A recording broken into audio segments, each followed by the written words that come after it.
Welcome to Calgary Conversations, a podcast of the City of Calgary where we aim to have frank conversations with city leaders about the issues and topics impacting Calgarians. Please stand behind the yellow line.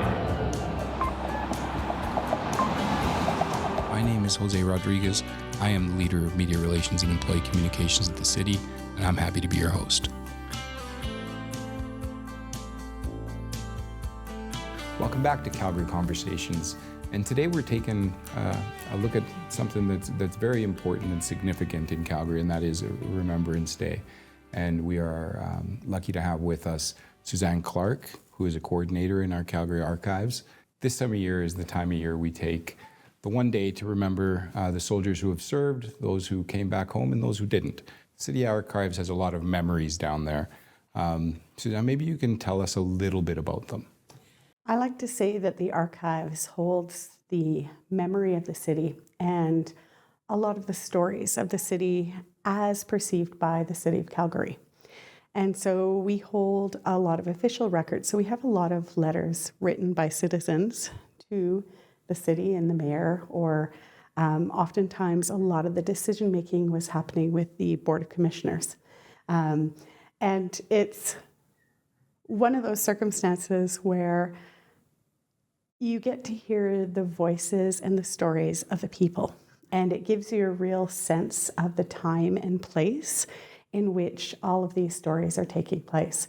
And it can provide a vital perspective on sometimes why decisions were made the way they were, and what the people were feeling and what was really important to them at the time. And so at the city, we have a number of records that cross over both Great Wars, and then the continuing relationship with the military units in Calgary over the years, even to present day. And I think it's an important thing to remember, is that we often think of Remembrance Day as the Great War or the Second World War. We have men and women serving right now, and their wounds are real. Sometimes when they come back home, and their service is very much appreciated. But getting back to those historical ones, what can you tell us about what life was like in Calgary during the Great War, during the First World War? So particularly in the First World War, when you're reading through the correspondence that we have to either the city clerk or the Board of Commissioners or the mayor, you get a sense of small town community. And people's feelings and interactions with government were very different than they are today. You would write to the mayor, say, hey, my family member moved out there, I don't know where they are. And so what we oftentimes see in the correspondence, we'll see correspondence from family members.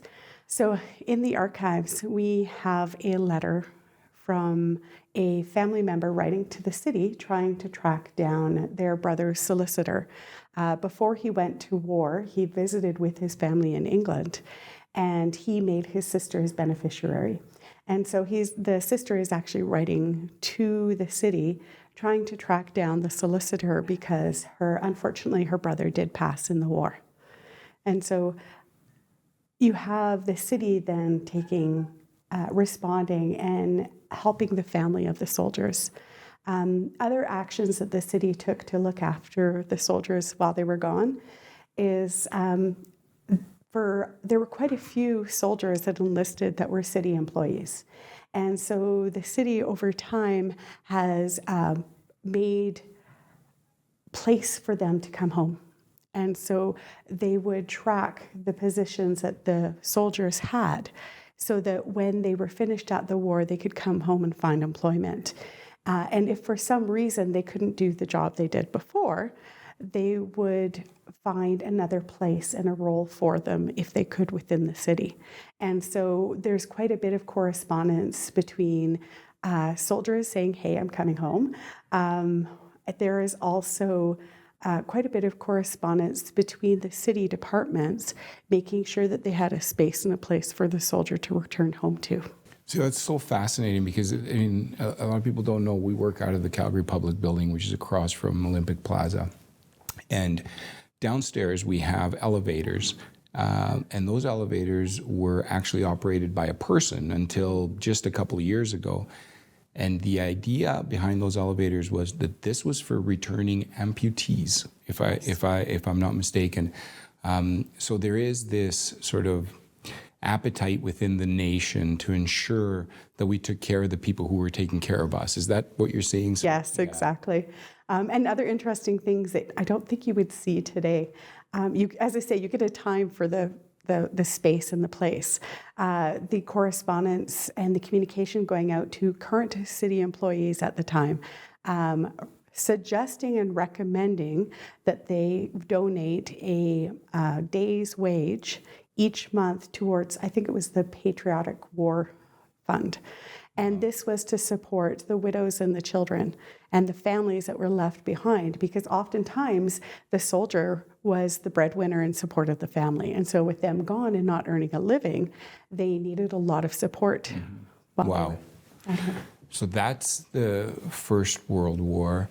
What were, when the wars ended, that the cities sort of welcomed back our soldiers, what was that like? There was a lot of celebration, of course, them coming home. The First World War, it was quite interesting because when they came home, this will feel close to home, of course, there was the Spanish flu also came home with them.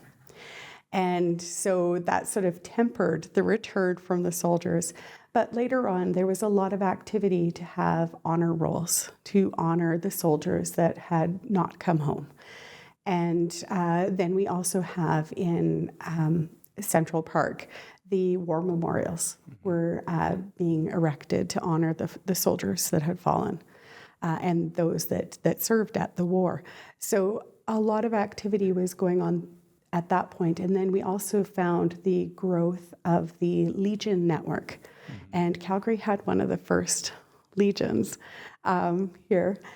We have an exhibit on our website that talks a little bit about some of the supports that were in place for returning soldiers. Wow, and obviously, if you take a look at McKnight, we obviously named some of our streets after these soldiers as well. So, I guess it's the city felt an incredible debt, I would think, to the men and women who were serving to keep us all free. Any other interesting findings you have in archives that you want to share? What we always find kind of interesting is the archives doesn't just have the correspondence, the advertisements, all those sort of paper records. We also have some wonderful photographs. Wow. Not too many from the front and showing soldiers, but they really show the city at the time. I know for a fact I have a photograph of what we believe is a military funeral. We're not sure who the funeral is for, but you have all the soldiers marching in formation for this funeral. And that's sent, I think that's around 1919, 1920s, in the early, probably after the First World War. And we also have, as I mentioned, the continuing relationship with the city. There has been the Freedom of the City Parade for many years in the city, going back through time. And we, as part of the ceremony in the Freedom of the City, there would be an exchange of a gift. And so the archives has all of these gifts that were given to the city from our regimental bodies. And some of them are quite beautiful. There is a beautiful silver tray from the 75th anniversary for the PPCLI. Princess Patricia's Canadian Light Infantry. Yes, thank you. For those of you who don't speak acronym. And then we also have some of the regimental colors as well. And we have a beautiful, it's a statue of a World War I soldier. Off the top of my head, I can't remember exactly which regiment that is from.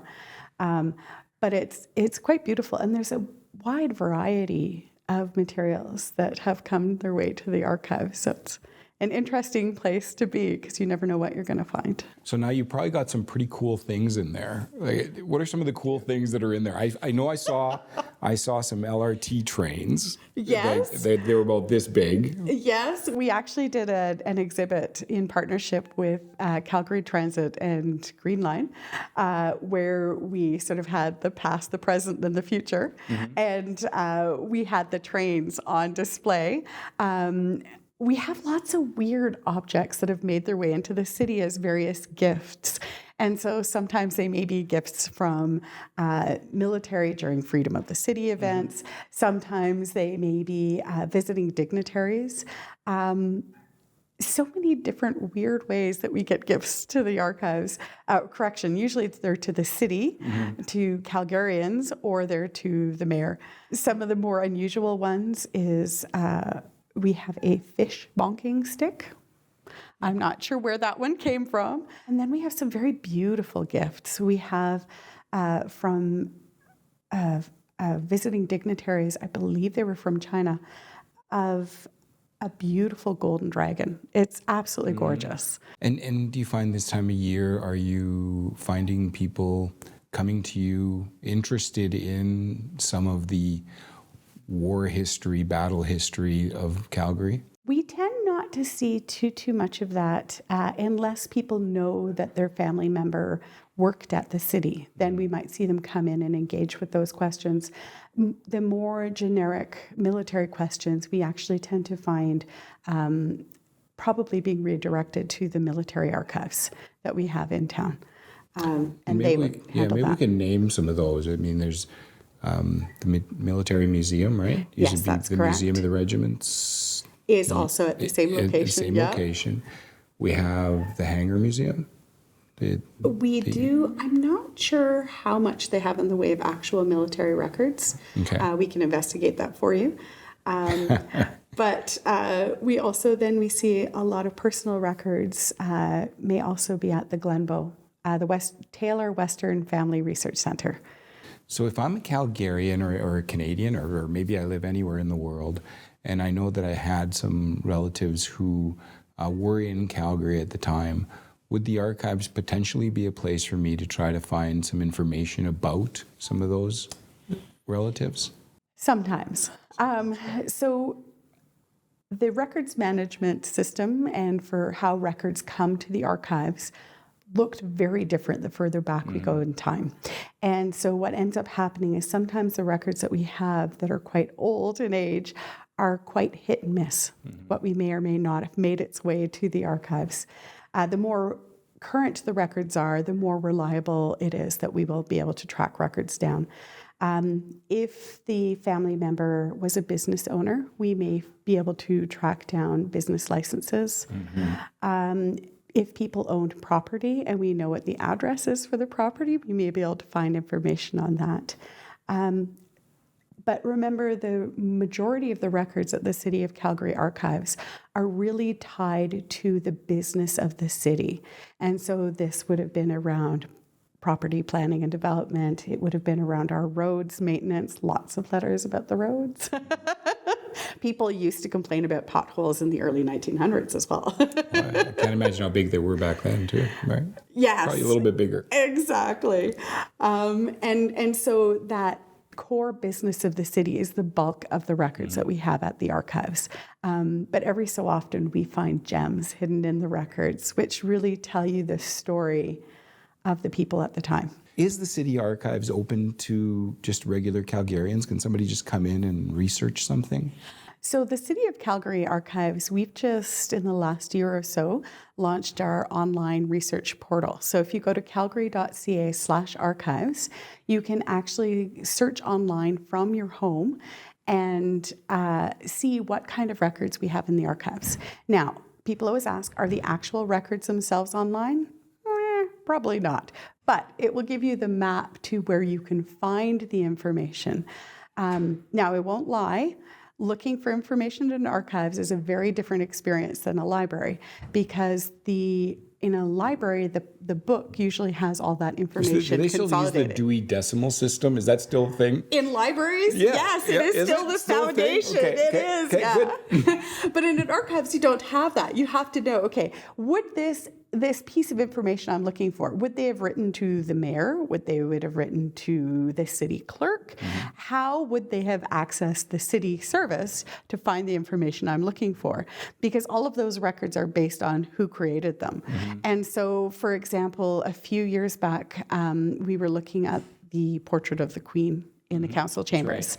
And we were trying to determine how did this portrait that was done from a Montreal artist end up at the City of Calgary. And we ended up having to go through the correspondence of the city clerks, and buried in those records, we did find that information. So oftentimes, when you are looking for information at the archives, you may have to work your way through, because they wouldn't organize the records by subject. It was 1919 A to E correspondence out of town kind of thing. So it's literally page by page, a lot of reading to find and track down what you need. Now, is it dusty in there because everything's so old? No. Cobwebs? No, it is pristine and clean. Dust is not good for old records. That's right. And it's also in the summertime, it is nice and cool and it's not humid, because the number one thing we can do to preserve those records is preserve and create a stable environment for them to live in. And so when you go into the stacks of the archives where we store all the records, it's beautiful. It's nice and cool. Remembrance Day, getting back to the reason we're having the conversation, to somber time, a lot of those stories, as time passes, are sort of in the vault of history as more and more of our older veterans pass away. How important is it for you in archives to keep our military service as part of what it is that you collect? Our tagline at the archives is that we preserve the past to inform the future.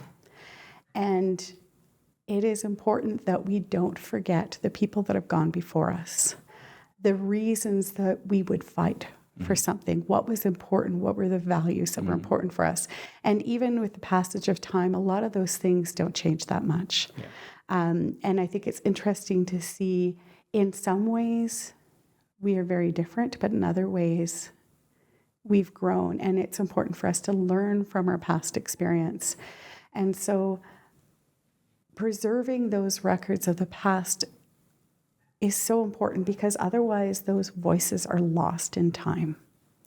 And we wouldn't know how people struggled. And sometimes it's reassuring to know things like housing, things like social services and supports were just as important hundreds of years ago as they are today, that people struggled.